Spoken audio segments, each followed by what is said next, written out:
والسلام على أشرف الخلق والمرسلين سيدنا محمد وعلى آله وصحبه أجمعين. السيد العامل المحترم، السيد رئيس مجلس بلدية مدينة العرائش المحترم، السادة رؤساء الجماعات القروية، السادة رؤساء المصالح الخارجية، السادة رؤساء المصالح الجماعية، معشر الإخوان أعضاء المجتمع المدني بهذه المدينة المباركة، السيدات والسادة الحضور، مرحبا بكم جميعا في هذا اللقاء. هذا اللقاء الذي كان منتظرا أن يكون منذ مدة، وهو جزء من الشروط والظروف التي مر فيها تدبير قطاع النظافة من طرف القطاع الخاص، بمعنى أن هذا اليوم الإعلامي أو هذا اليوم التأسيسي هو كذلك مندرج ضمن كلش التحملات لتدبير قطاع النظافة من طرف القطاع الخاص. وطبعا العديد يتحدث عن تدبير قطاع النظافة بالمدينة وأنه وغير ذلك مما سمعنا ومما لم يسمع، ورغبة منا في أن نعطي جميع المعطيات المتعلقة بتدبير قطاع النظافة بهذه المدينة. لماذا فوت المجلس البلدي هذا القطاع؟ وبكم فوت هذا القطاع؟ ما هي التكلفة المالية لهذا التفويت؟ ما هي المسؤوليات الملقاة على الشركة؟ وما هي المسؤوليات الملقاة على الجماعة؟ هذا إن شاء الله سنحاول أن نجيب عنه خلال هذه المداخلة. أولا، قطاع النظافة هو من أهم المرافق الحيوية ديال الجماعة. طبعا يمكن الجماعة تدير مجموعة ديال المرافق، تبني بنايات، تبني إدارات، ولكن يبقى قطاع النظافة هو من أهم القطاعات الحيوية التي تبين مدى تقدم المدينة، مدى تحضرها، مدى عنايتها ببيئتها. وبالتالي معتبر هذا القطاع هو قطاعا حيويا بالنسبة للتدبير. ورغم الجماعة منذ سنة 2003 قمنا بواحد المجموعة ديال الاستثمارات في القطاع ديال النظافة، من آليات ومن وسائل عمل ومن موارد بشرية متعددة. رغم ذلك أن التدبير هذا القطاع كيخضع لواحد العملية ديال الاحترافية وديال المهنية وديال المبادرة التي نفتقدها نوعا ما داخل الجماعة. فرغم التجربة ديال التدبير ديال قطاع النظافة في المدينة من طرف الموظفين والأعوان ديال الجماعة، ولكن المهنية والاحترافية والتنظيم إلى غير ذلك كانت تنقصنا، وبالتالي فكرنا في هذا المجال ديال التدبير المفوض. إضافة على أن الدولة وضعت مخططات وطنية بالنسبة للتطهير السائل وبالنسبة للتطهير الصلب، وعلى الجماعات كذلك أن تكون جزءا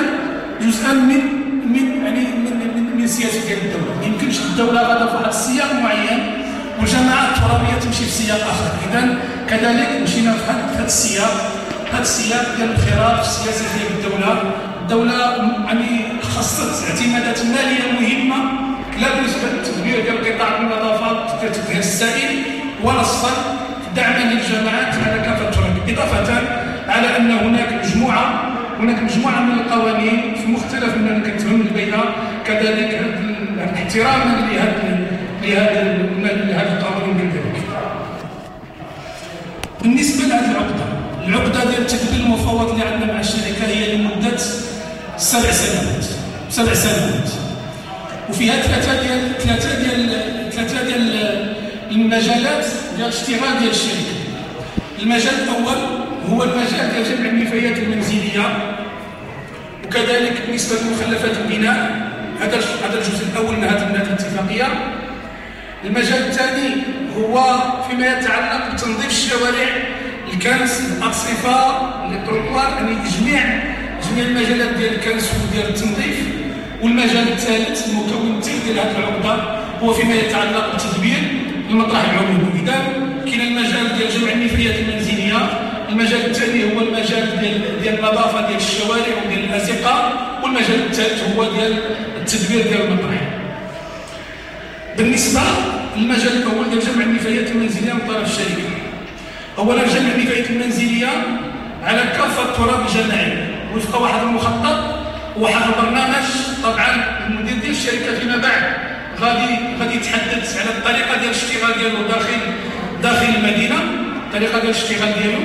كذلك هذا جزء من الشروط ديال العمل، هو انه يكون هذا البرنامج ديال الجامع يكون برنامج محدد، يعني بمسار معين، بمسار ديال الشاحنات الى غير ذلك.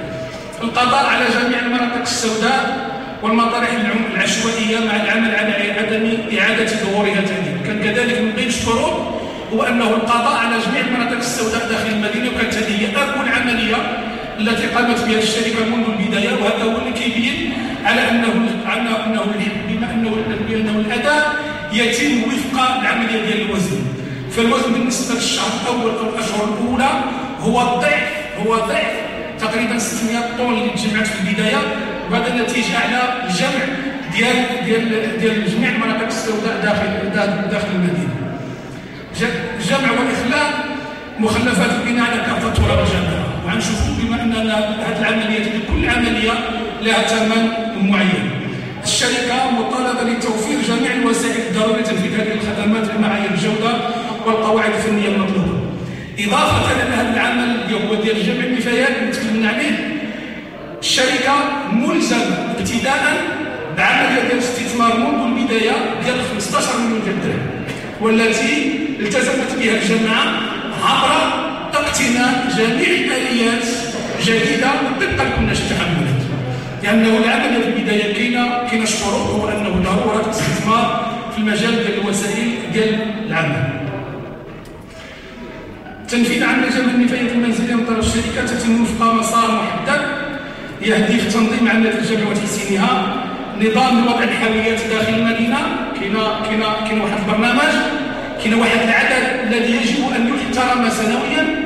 وبالتالي يعني كل ما حاولنا ما امكن ان هذا العدد ديال الحاويات اللي التزمت بها الشركه في اطار هذه العقده، كل ما حاولنا انها تبقى صالحه وتكون الصيانه ديالها من طرف الشركه ولا من طرف المواطنين، كلما العمليه تستمر الى نهايه السنه، الى نهايه العقده. توقيت مقترح لحد الساعه هو من 6 ل 2 ديال النهار، وطبعا خاضع للتغيير بناء على اتفاق مشترك ما بين المجلس وما بين الشركه.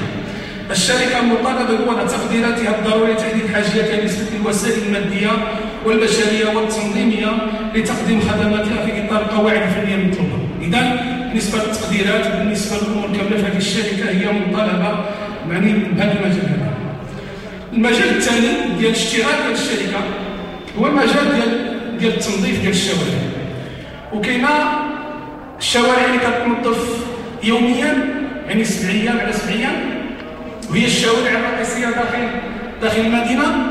الشوارع التي يتم تنظيفها 3 مرات في الاسبوع، شوارع مره واحده في الاسبوع، شوارع مره كل 15 يوما، وشوارع مره كل شهر. وغنشوفوا بانه كل مجال من هذه المجالات الا وعنده واحد التكلفه ديالو.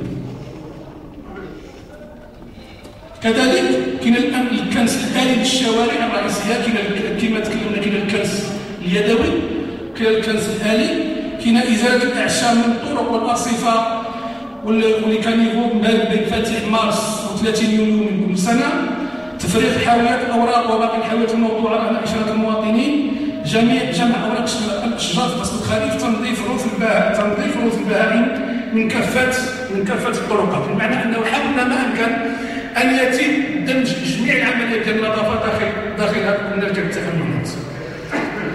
خدمات اخرى مطلوب من الشركه القيام بها نظافه دائمه داخل المدينه، تنظيف الاسواق اليوميه بعد اغلاقها، تنظيف الاسواق الاسبوعيه مرتين في الاسبوع على الاقل، جمع واخلاء مخلفات الاسواق بنفس الشروط والكيفيات لجمع النفايات المنزليه وذلك بعد اغلاقها. كذلك تنظيف اماكن التظاهرات المختلفه المبرمجه، سواء تظاهرات رياضيه فنيه يعني رسميه، جميع التظاهرات اللي كتكون عموميه. من بعد ذلك الشركه يعني ملزمه باش تقوم بالعمليه ديال التنظيف قبل وبعد هذه التظاهرات. طبعا جزء كذلك من هذه الاتفاقيه ومن هذا كبير هو القضيه ديال المطرح العمومي، سيوا سبب المطرح العمومي، وفيه مجموعه من الاشغال اللي خصها تقوم بها الجماعه بل تقوم بها الشركه، من بينها تهيئ واحد الجزء من المطرح على اساس انه غادي يكون مطرح عمومي. وهذه المناسبه باش نشكروا السيد عامل الاقليم لانه احيا ملفا مهما، ملفا كان قد تم التخلي عنه سابقا، هو ملف المطرح الموحد الذي سيكون ان شاء الله بالجامعه القرويه للرساله الجنوبيه. المساحه ديالو ما يناهز 45 هكتار تقريبا. الدراسه اولا تم انتهاء من المخطط المديري للتطهير الصلب باقليم العرائش، بمعنى انه الان جميع الاقاليم مطالبه باش تطور واحد المخطط مديري. ربما حنا بالنسبه للاقليم هنا في العرائش تمت المرحله الاولى والمرحله الثانيه وربما حتى المرحله الثالثه تم انتهاء بالنسبه للمخطط المديري. والان كاين اعلان ديال الصفقه فيما يتعلق بتهيئ الشطر الاول من المطرح الموحد اللي غادي يكون وفق المعايير ديال الصحه وديال السلامه ووفق المعايير المطلوبه على المستوى الوطني وعلى المستوى الدولي في المجال ديال البيع. هذه المناسبه كنتوجه له بالشكر لانه احيا هذا الملف من جديد، بل قام بتنفيذه وباخراجه الى حيز الوجود. وهذا هو اللي كيجعلنا غادي نسرع الخطى كما يقول المثل، من اجل ان يكون هذا المطرح موجود في اقرب مده حتى يتم التخلي عن المطرح الان ديال السماطره.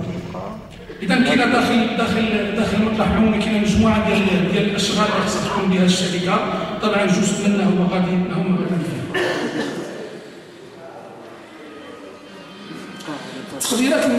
التقديرات الماليه العقده ديال التدبير بالنسبه للعمليه ديال جمع النفايات المنزليه والحمل ديالها والنقل ديالها الى المطرح العمومي 277 درهم للطن، 277 درهم للطن باش يكون الجميع على علم، لانه بعض الاحيان كنسمع بان النظافه مشات بكاخ 7 مليار 8 مليار 9 مليار، وانا كنقولها بكل صدق انا ما عنديش مشكل ولو تمشي ب5 اي حاجه اللي غادي تحسن الوضعيه النظافه داخل المدينه واللي غتقدم خدمه جليله للناس. انا بالنسبه لي ماشي غاليه، لانه المهم اذا اعتمدت الشفافيه واذا اعتمد المسطره القانونيه واذا تم الاعتماد عن جميع المسائل اللي كتضمن المعاملات القانونيه الشرعيه في هذا المجال، تحت 7 ولا تحت 5 ولا تحت 12. المهم هو انه الانسان كيلتزم بالقانون. طبعا 277 درهم للطن هي الثمن ديال الجمع والنقل والحموله الى المطرح الموحد. بالنسبه لمخلفات البناء، هذاك الشيء اللي كيكون ديال البني مرمي داخل المدينه، شحال ما كان الطوناج ديالو يوصل اللي بغى يوصل، الثمن المحدد هو 387,000 درهم. هذا كنساعدوه يعني 38 مليون. كانت 100 طن، كانت 500 طن، كانت 700 طن، كانت 1000 طن اللي كيتم يعني النقل ديالو بالثمن ديال 87,000 درهم. بالنسبه للتنظيف ديال الشوارع اللي كتنظف 7 على 7 8790 درهم اليوم، 3 على 7 6000 درهم، 1 على 7 9371، 2 على 30 يعني مرة في 15 يوم 860 درهم، و1 على 30,000 درهم. وطبعا هذه الأثمنة ترتبط بحجم الشوارع وطولها وعرضها ووتيرة يعني العمل داخلها. يعني الشارع اللي فيه الحركية دائما هو شارع اللي فيه حركية بطيئة وقليلة جدا. إذن هذا هو المحور الثاني ديال التنظيف. المحور الثالث هو ديال المطرح. يعني العمليه اللي فيه ديال وضع ديك النفايات، العمليه ديال المحاربه ديالو فيه مجموعه ديال الاشغال، فتح الطرق، فتح المسالك، يعني العمليه ديال المياه ديال الامطار باش تمشي بواحد يعني غادي يدير واحد المجموعه ديال الخنادق باش يكون الماء ديال الامطار يمشي بشكل جيد. كذلك غادي يدير عمليه باش ديك الماده السامه السائله اللي كتسمى الكسيفيا كذلك تمر بالجو بواحد الطريقه باش ما يمكنش تمس يعني المياه الجوفيه. هذه كلها اشغال اللي مطالبه بها الشركه تقوم بها. اذا هذه هي التقديرات الماليه ديال هذه العقده ديال التدبير المفوض. طبعا هذه العمليه طبعا كتبقى الشركه هذه المسؤوله، ولكن كاين المسؤوليه ديالنا حنا كمجلس في العمليه ديال المراقبه، في العمليه ديال المتابعه، في العمليه كذلك الزجريه، لانه اي خدمه من الخدمات المنصوص عليها في كل التحملات والشركه ما التزمتش بها كيمكن الجماعه في اطار الاصدار اللي موضوعه بالهاتف اللي بالهاتف مثلا واحد الاسباب موضوعه في واحد المكان، طلبنا من الشركه باش تجمعها في واحد المده زمنيه ديال ساعه او ساعتين ما جمعتهاش، كنديروا واحد الاجراء اللي هو يعني الزجر، ولكن كنقول بكل صدق والسيد المدير هو حاضر معنا هنا، اذا وصلت العلاقه ما بين الجماعه وما بين الشركه الى هذا المستوى فكندخلوا ديك الساعه في واحد المرحله ديال عدم النظافه داخل المدينه، وبالتالي كل ما كان الشركه كتشتغل بشكل ايجابي كما هو الان، بشكل اللي كيضمن النظافه داخل المدينه، الجمع يعني ديك النفايات بشكل دائم، هذا هو اللي غيكون الاستمراريه ديال العلاقه ما بين المجلس وما بين الشركه. ولحد الساعه التقديرات لما لانه هادشي ديال النظافه قبل ما نفوتوا كانت تقريبا 3 ديال الدراسات. الدراسه الاولى قام بها صندوق التجهيز الجماعي هو الذي مولها، وقامت بها الشركه ديال ديك انجيما تبع احدى الشركات الكبرى، وقامت بدراسه حول وضعيه النظافه داخل المدينه وديال المطرح. والدراسه الثانيه كانت تقام بها المصالح ديال الجامعه. التقديرات اللي كانت عندنا هو اننا سنصل تقريبا الى 42,000 طن سنويا. لحد الساعه كيهبط نصل الى 80,000 الى 80% 75% من هذه التقديرات اللي كنا عملناها، لانها ما كانتش العمليه ديال الوزن الدائم الى غير ذلك. فطبعا كاين المسؤوليه ديالنا حنا كجماعه في المتابعه في المراقبه، كاين المسؤوليه كذلك ديال الشركه في العمليه ديال الحسن ديال التنظيم ديال الحميات ديال الصيانه ديالها ديال الغسل ديالها، كاينه كذلك المسؤوليه ديال المجتمع على اعتبار ان هذا جزء مهم. هذا بالنسبه لنا ليست، البعض كيتكلم على ان هادشي ديال النظافه هو مصاريف، وانا اقول ليست مصاريف، هذه استثمارات لانه الحمد لله يعني كل ما كانت النظافه بشكل جيد كل ما كيتطور كذلك الاسلوب. وشفنا بعض المبادرات التي صاحبت العمليه ديال النظافه داخل المدينه في حي الاندلس في استفاده ديال الواجهات، واظن انه كلما انخرط المجتمع كذلك في هذه العمليه كلما ادت يعني هذه العمليه ديال التدبير المفوض يعني ولد الامور. كذلك مهمه اخرى هي فيما يتعلق بالمجتمع المدني، هذه فرصه ديالو كذلك للتحسيس بالممارسات البيئيه اللي هي جاده، واللي هي كذلك تعاون الجماعه في هذا المجال ديال التدبير ديال هذا القطاع. وبالتالي واختم الكلام يقول بان مساله النظافه داخل المدينه ليست مسؤوليه الجماعه وحدها، وليست مسؤوليه السلطه، وليست مسؤوليه الشركه على الاطلاق، ماشي هذا جزء، ولكن كذلك هي مسؤوليه ديالنا جميعا، لانه النظافه هي جزء من الايمان كما كيجي في الاثار.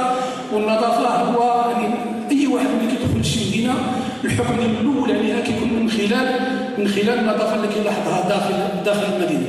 اكيد وقع تطور جيد بالنسبه لعمليه النظافه داخل المدينه، وقع تطور ايجابي كبير جدا. كذلك لاحظنا انخراط ديال مجموعه ديال المواطنين كذلك في هذه العمليه لذلك لم نعد نرى ان السكان كيرميو يعني النفايات في اي مكان، كيحترموا الحاويات ديالها. اظن ان شاء الله انه فيما يستقبل سيكون الوضع افضل بكثير بفضل الله عز وجل، اولا بفضلكم جميعا، بفضل الدعم الذي نلقاه من كافه المواطنين في هذا المجال، بفضل كذلك انخراط السلطه المحليه في هذا المجال، وكذلك بفضل الدعم الذي نلقاه بدايه ونهايه من طرف عامل الاقليم في هذا المجال وفي مختلف المجالات الاخرى. لا اطيل عليكم، والسلام عليكم ورحمه الله تعالى.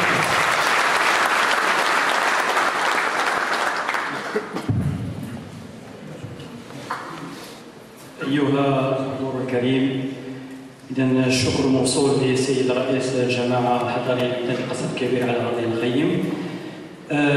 أقول بالرغم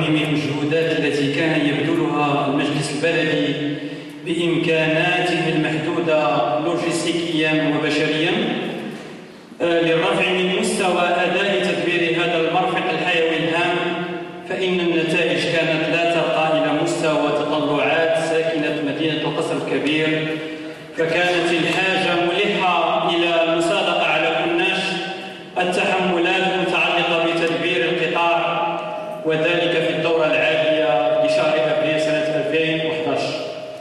عن هذا التدبير سيحدثنا السيد المدير التقني للشركة المحترم الأستاذ عبد الفتاح محلوب، فليتفضل مشكورا.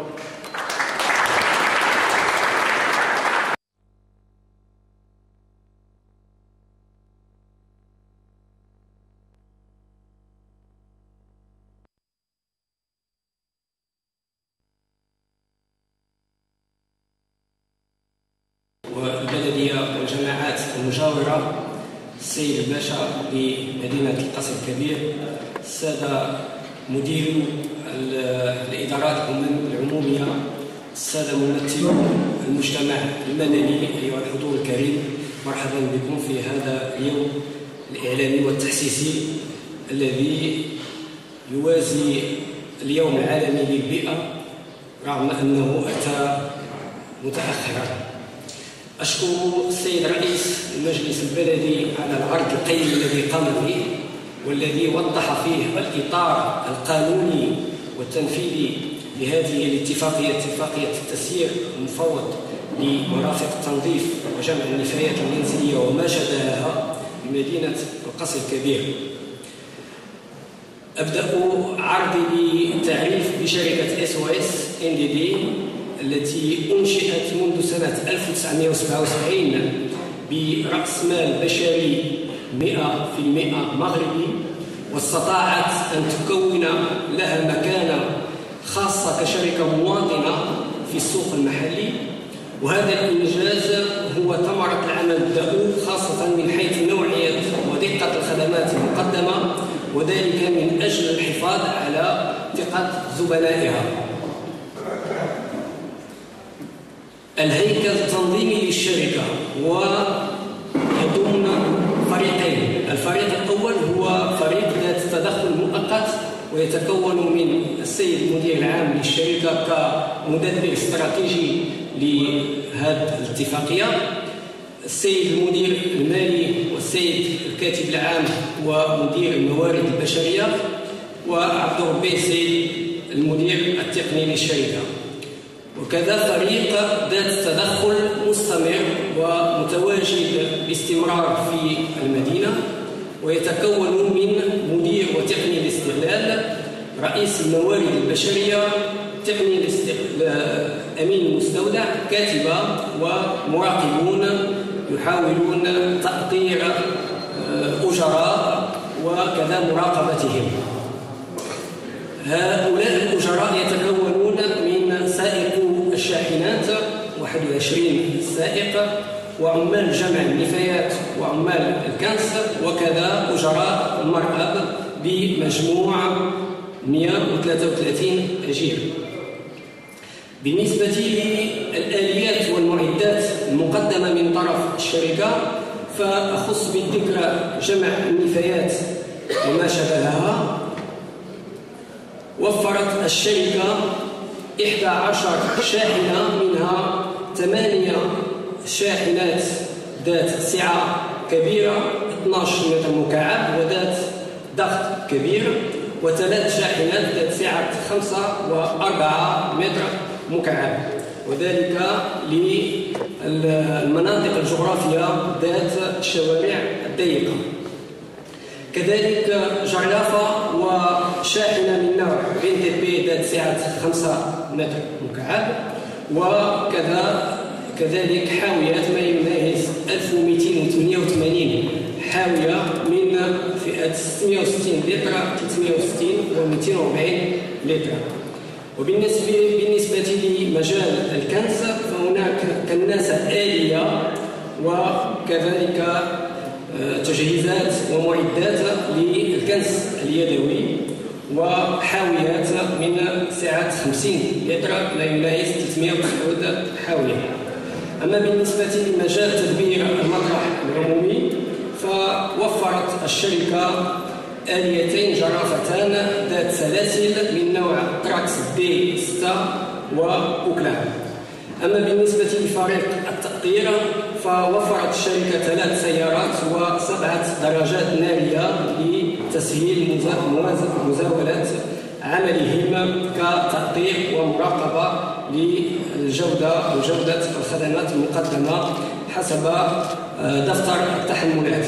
هذا الجدول كذلك يبين التزام الشركة فيما يخص تجديد وتدعيم هذا الأسطول بمعدات أخرى التي تنتهي صلاحيتها في أجل بالنسبة للشاحنات الصغرى في السنة الرابعة، وكذلك بالنسبة للحاويات كل سنة كما جاء في التدخل أو في عرض السيد رئيس المجلس البلدي. مع دخول اتفاقية هذا التدبير المفوض فوتت الجماعة الحضارية للمدينة أسطولها الذي كانت تستعمله في هذا المرفق، مرفق المغافة، والمتكون من 21 آلية، منها 18 شاحنة كبيرة وصغيرة، جرافتان وكناسة آلية. وأقول أن الشركة هنا كان لها كامل الحق في القرار الذي اتخذته عند تجديد مجمل وجميع الآليات التي أتت بها عند بداية الورشة، لأنه لوحظ أن الحالة التي كانت عليها جميع الآليات التي تكون أسطول الجماعة عند المباراة تغيرت جدا عند بداية الورشة، فأصبح معظمها أو جلها يتطلب إصلاحات جذرية وعميقة حتى تتمكن الشركة من اعتبارها كشاحنات احتياط في أسطولها. بالنسبة لكيفية التعامل مع هذه الموارد البشرية والآلية فقد تم تحديد قطاعات أو مناطق جغرافية لجمع النفايات بناء على دراسة ميدانية معمقة قام بها فريق الشركة، وأخذ بعين الاعتبار فيها الكثافة السكانية ونوعية المسالك وحالتها ونمط عيش الساكنة وكمية إنتاج النفايات المنزلية. وبناء على هذا الأساس فقد تم تقسيم المدينة إلى 11 منطقة جغرافية، منها 8 مناطق خصص لها 8 شاحنات الكبيرة، و3 مناطق خصصت لها الشاحنات الصغيرة نظرا لضيق المسالك.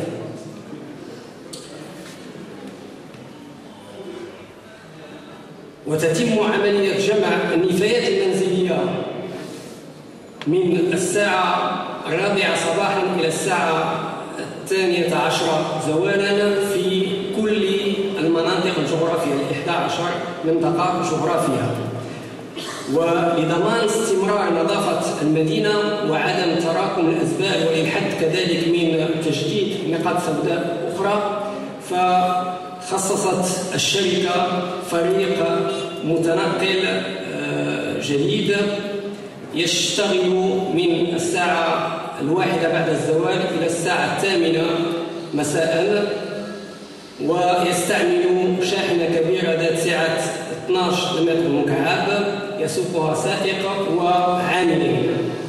أما فيما يخص الأسواق فقد تم تخصيص فرقة خاصة تتكون كذلك من سائق و3 عمال يسوقون شاحنة كبيرة، وتتدخل من الساعة 9 مساء بعد إغلاق الأسواق حتى الساعة 4 صباحا.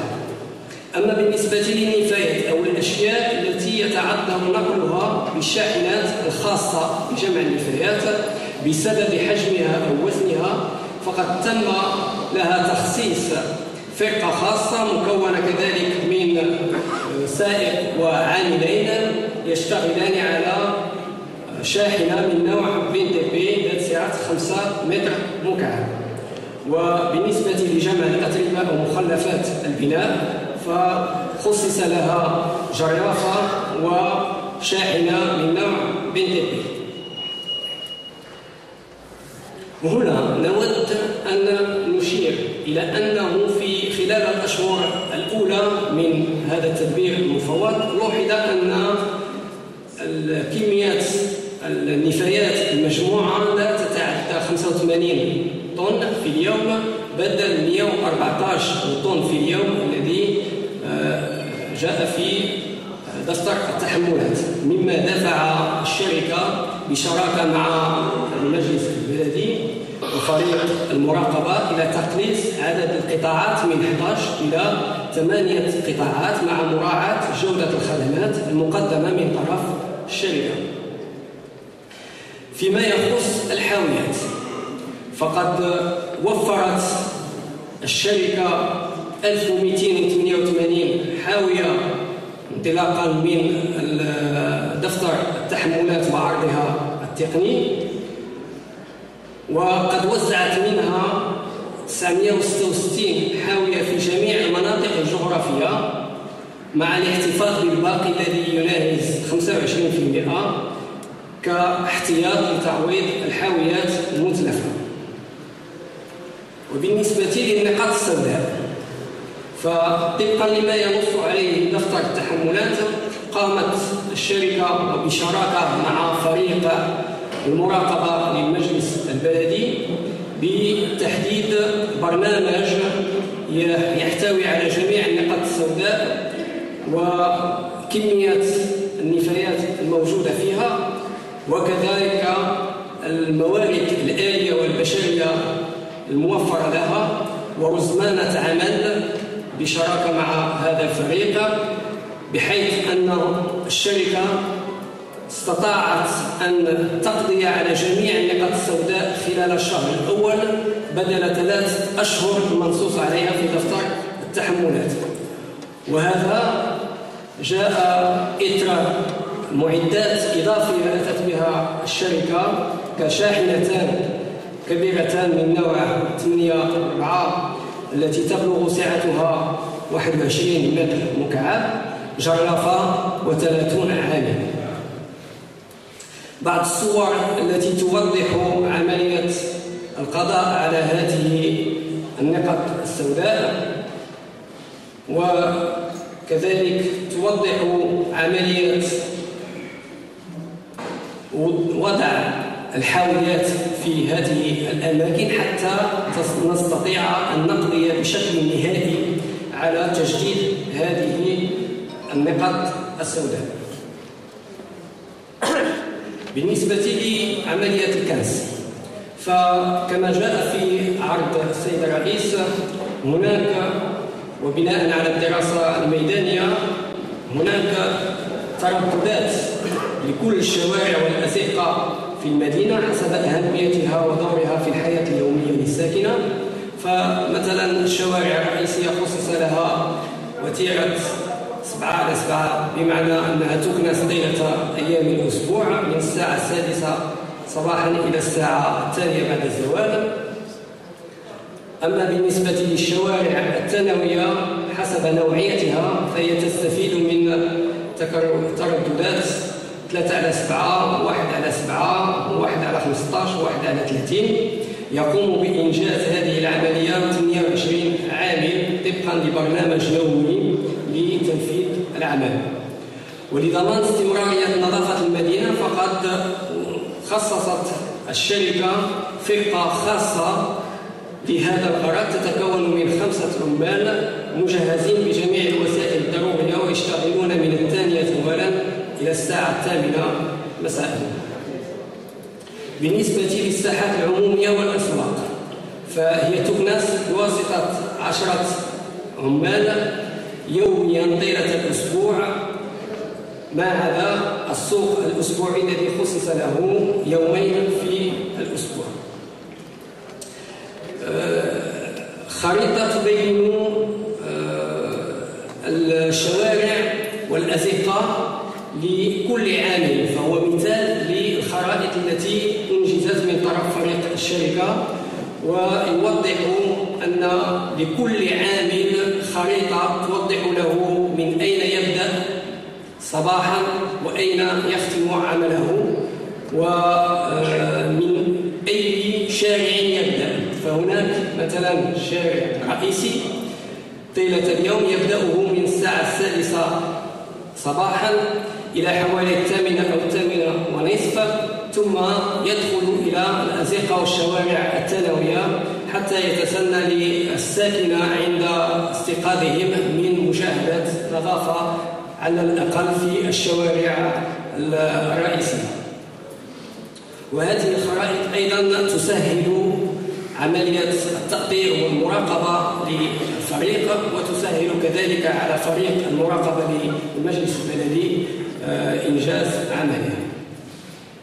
بالنسبة لعملية الكنس الداري فهي تنجز من الساعة 6 صباحا إلى الساعة 2 زوالا بوتيرة مرة كل يومين، وتنجز في جميع الشوارع الرئيسية. وهذا لا يعني أن الشركة تقتصر فقط على الشوارع الرئيسية، ولكن تدلي اهتماما آخر إلى الشوارع الثانوية في حالات التي تستدعي تدخلها أو عند طلب من سواء المجتمع المدني أو المجلس البلدي. بعض الصور توضيحية لعملية الكنس قبل وبعد عملية الكنس، وهنا في السوق الذي يتم الاشتغال فيه ليلا. كذلك هنا عملية تنظيف اليومي. بالنسبة لتدبير المطرح النفايات، فهو مطرح يوجد على بعد 8 كيلومترات من مدينة القصر الكبير، ويمتد على مساحة تصل إلى 50 العشوائية التي تشكل تهديدا على صحة المواطنين وسلامتهم، وكذا المحافظة على البيئة والمحيط المجاور لها. ونذكر من بين التأثيرات السلبية لهذا المطرح العشوائي تلوث المياه والهواء، التأثير السلبي على صحة عمال النظافة وممارسي عملية الفرز الموجودون في هذا المطرح، إزعاج الساكنة المحيطة بالروائح الناتجة عن انتشار الغازات السامة، ويشكل هذا المطرح كذلك مصدر تكاثر وانتشار الحشرات والحيوانات الضارة وكذا الكلاب الضالة، ويشكل أيضا مرعى لقطعان الماشية كما تشاهدون في الصور التي التقطت خلال الدراسة الميدانية التي قام بها فريق الشركة. وحرصا من المجلس البلدي في دفتر التحملات على الحد من هذه التأثيرات السلبية على المحيط،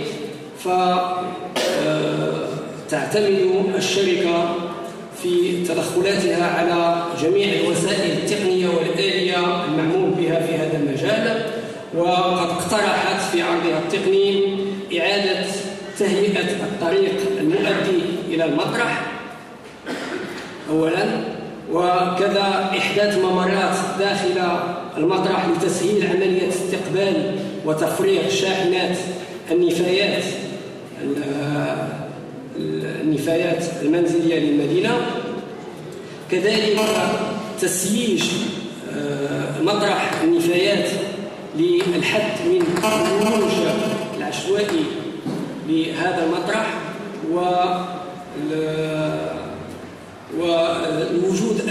التواجد أمام التأثيرات السلبية لهذه النفايات.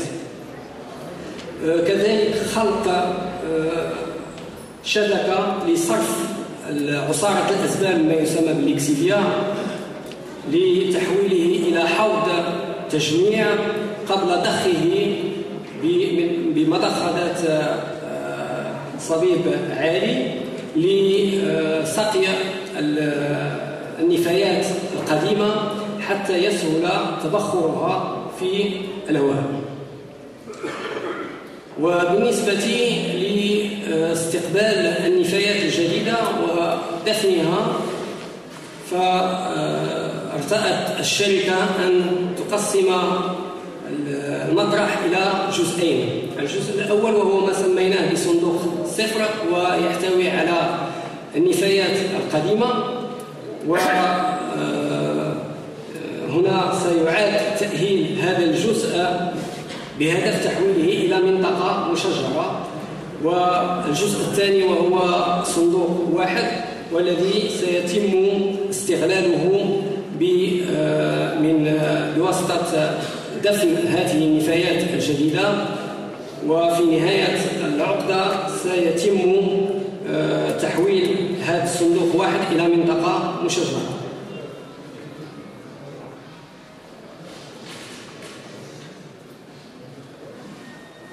في دفتر التحملات هناك نص يقول أن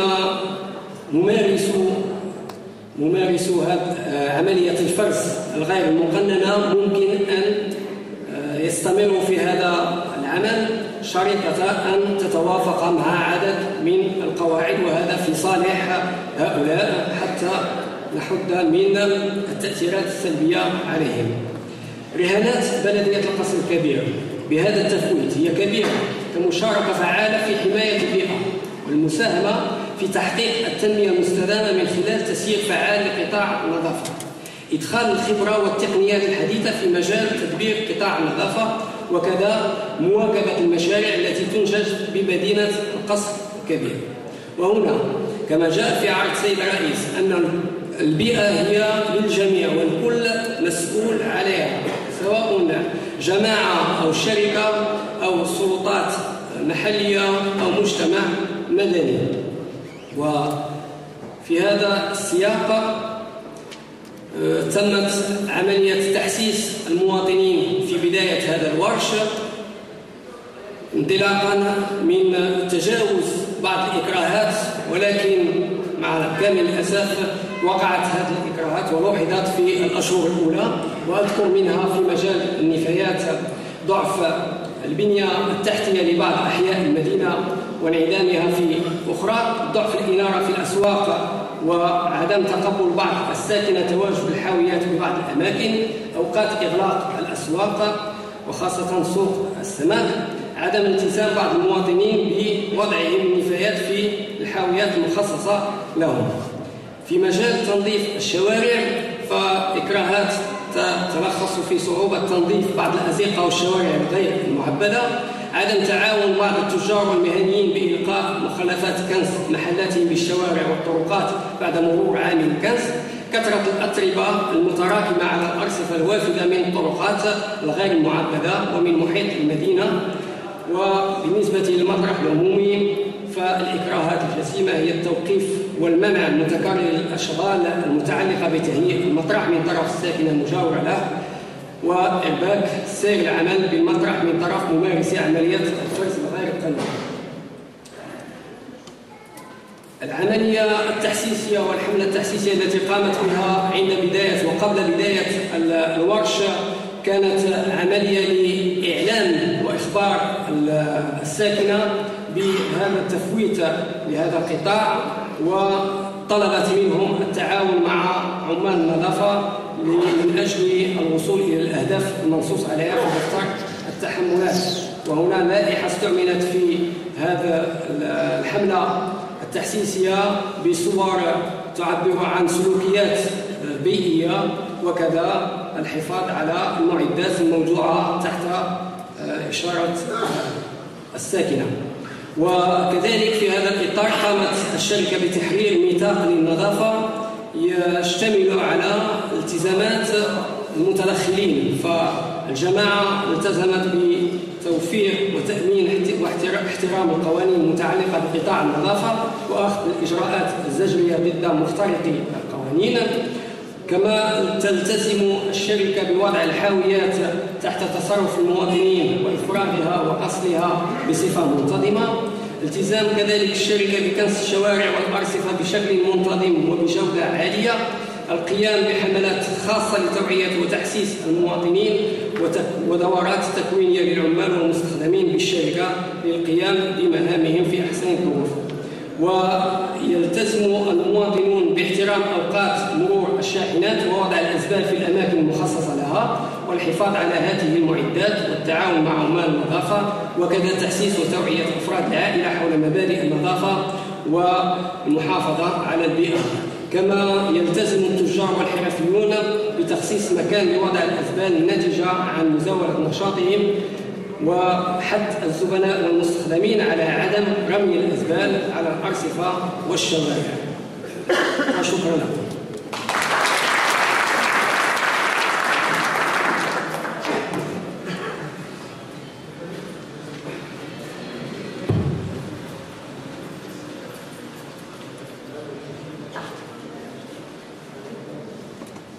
بسم الله الرحمن الرحيم. أيها الحضور الكريم، تحية لأخوين اللذين تقدما بعرضهما قيم، وتحية خالصة أيضا لتلميذات وتلاميذ حضروا من مؤسسة تعليمية ثانوية علال بن عبد الله الإعدادية النادي البيئي، حضر بتلاميذته. والشكر موصول لكل من لبى هذه الدعوة من سواء المصالح الخارجية أو كل الأطر والهيئات النقابية والسياسية والجمعوية بالمدينة. الكل مدعو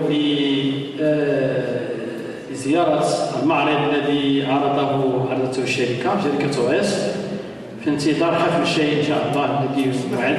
ملاحظة اسمح لي لك في الإمكان شيء التوبينة ونسمعوا العرضين ونمشيو بس تفتحوا واحد الحيلة في الدكان وخدكم قصيرة لأن السيد عنده شغالات وعنده ظروف خاصة لهذه الأخيرة باش اللي عنده شي اقتراح أو شي ملاحظة أو شي فكرة يديرها.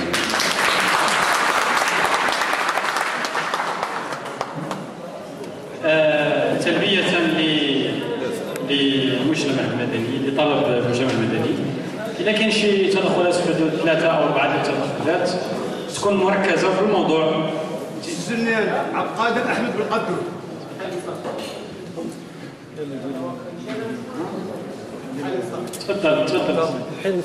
تفضل السي عبد القادر.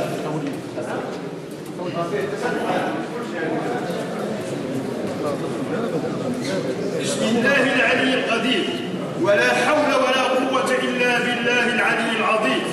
أحيي كل الحاضرين والحاضرات معنا تحية حارة في هذا اللقاء الإعلامي التحسيسي من طرف الجماعة الحضرية بالقصر الكبير، وبحضور السيد عامل الجلالة والمهابة على إقليم العنائس معنا، وبصفتي ناشطا حقوقيا وإعلاميا منذ أواخر الستينات وبداية السبعينات من القرن الماضي.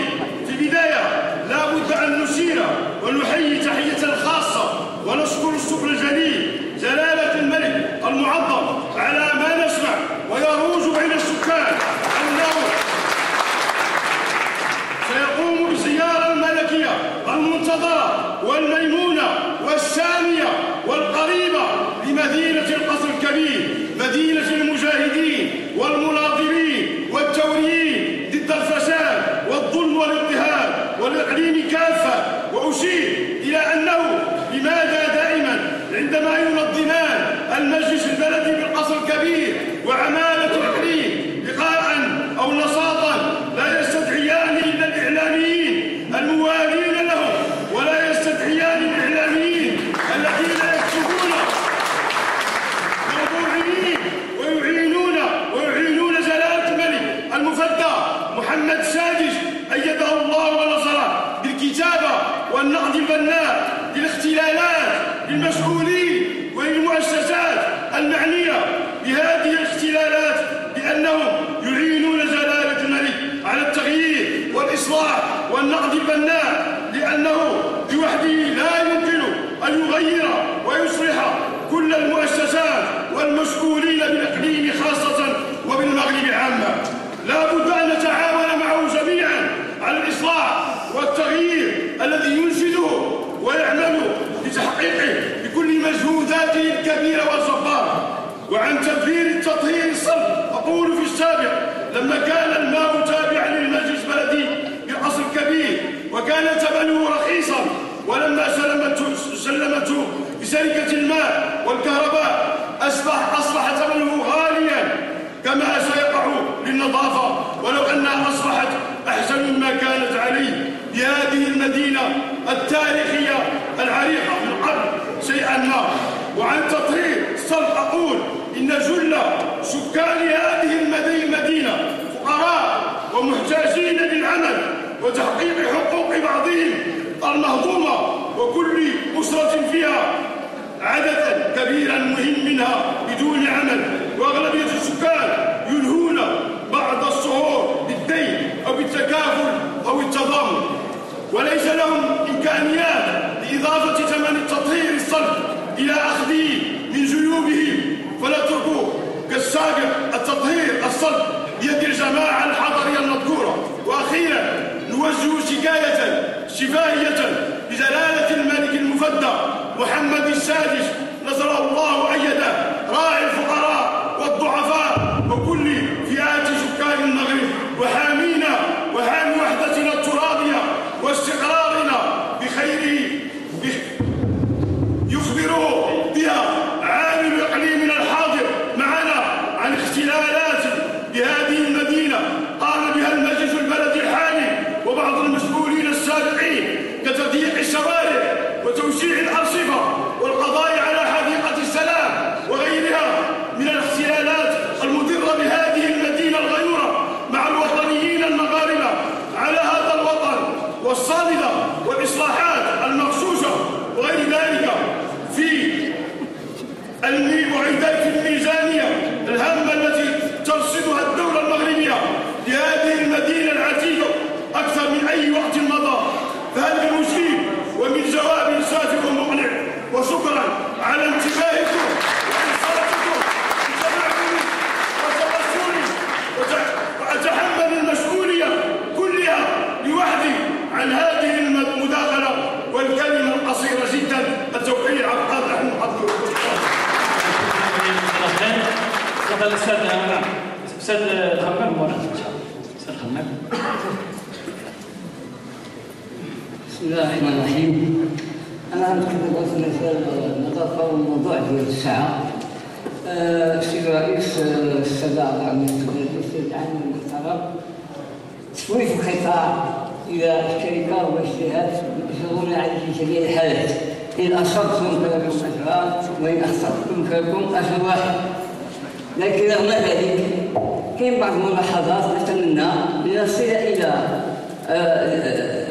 ما يشبه الكمال ليس الكمال. أرجو أن تراعوه. أولا التزام الجماعة بتوفير وتأمين احترام القوانين المنظمة لقطاع النظافة. ما هي الآليات التي غنستعملوها؟ الظهير ديال الجماعات المحلية كيعطيكم إمكانية تأسيس الشرطة الإدارية، وقبل كانت الشرطة الإدارية التي مكلفة بهذه القضية ديال مراقبة النظافة بشكل كامل. ما دامت هذه الشرطة غير موجودة لا أحد يمكن أن يقول له لماذا ترميت هنا وينطر من هنا. عندي تدخل آخر فيما يتعلق بمعيار التصنيف ديال كاش الشوارع. شوارع تنظف 7 على 7 والشوارع تنظف مرة 9.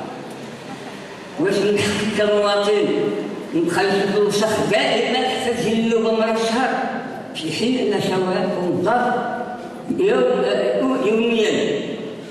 لا يعني أنا كنغبط الناس اللي كتدخل من الشوارع يوميا، ولكن رغم ذلك شنو المعيار؟ واش معيار كثرة السكان ولا معيار نسبة الأسباب المترامية ولا شنو المعيار؟ كذلك فيما يتعلق بتوزيع الصناديق ديال القمامة. الشركة عندها بزاف ديال أنواع الصناديق، صناديق متوسطة وصناديق كبيرة.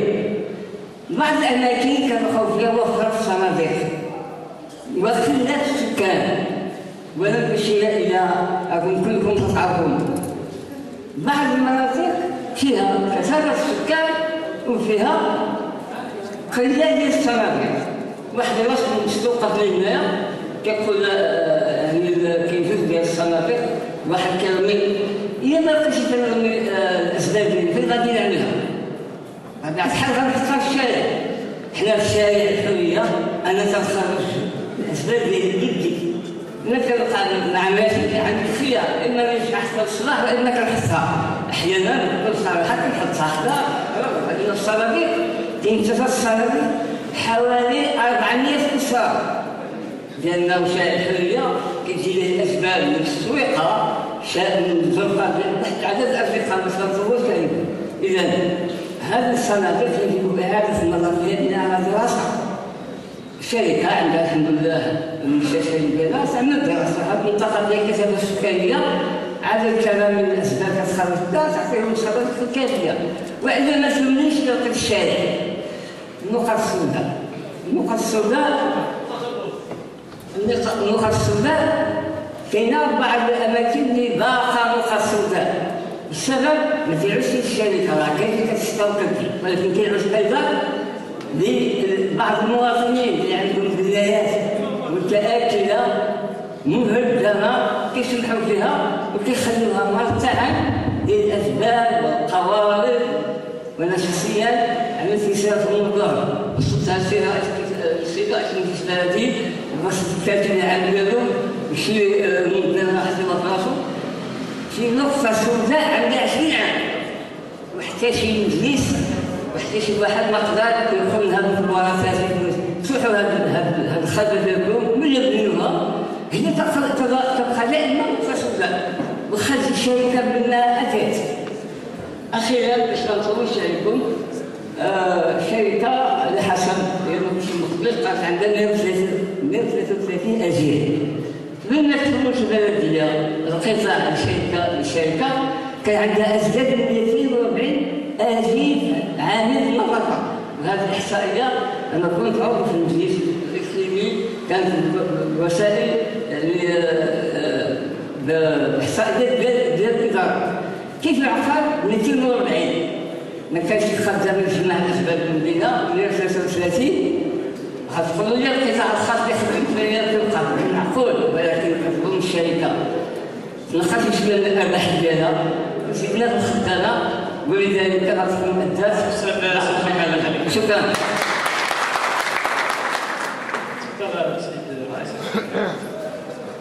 الوقت ضيق كنا ملزمين سيد عامل غدير. بسم الله الرحمن الرحيم. أنا غير فقط توضح كلمة ما تنوضح لي استاذ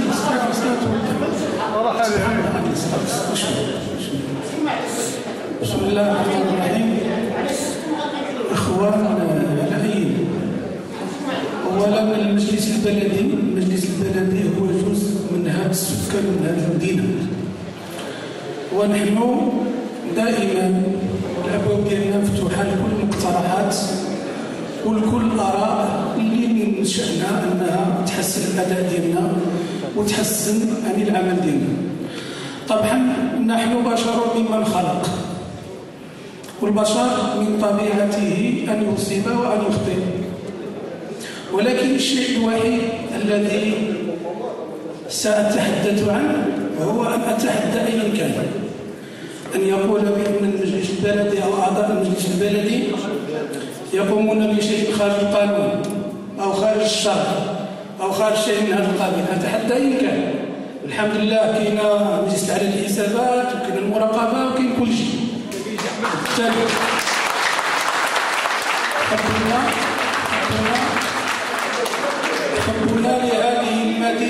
حبنا لهذه المدينة ولأبنائها ولبناتها ولصغارها ولكبارها. نحن خلقنا في هذه المدينة ونحن الآن نسعد أن نخدمها وأن نخدم أهلها. نسعد أن نكون خدامين لهذه المدينة ولهذه البلاد. نحن لا نتقاضى أجرا إلا بدعواتكم وبدعمكم فيما يتعلق بالاقتراحات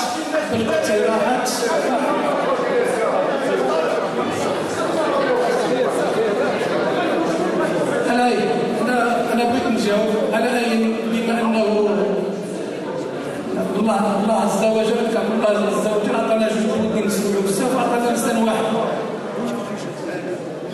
بالتالي كنقول لجميع المقترحات اللي عندهم مقترحات في التحسين ديال هذا الشيء النظافه مرحبا. طبعا جزء من هذه الامور نحن الان نشتغل بالسيد العام مشكورا نشتغل جميعا من اجل التهيئ لهذه الزياره الملكيه الميمونه. نحن نشتغل وسنكون سعداء ان شاء الله بهذه الزياره. والآن نحن نستعد على قدم وسق.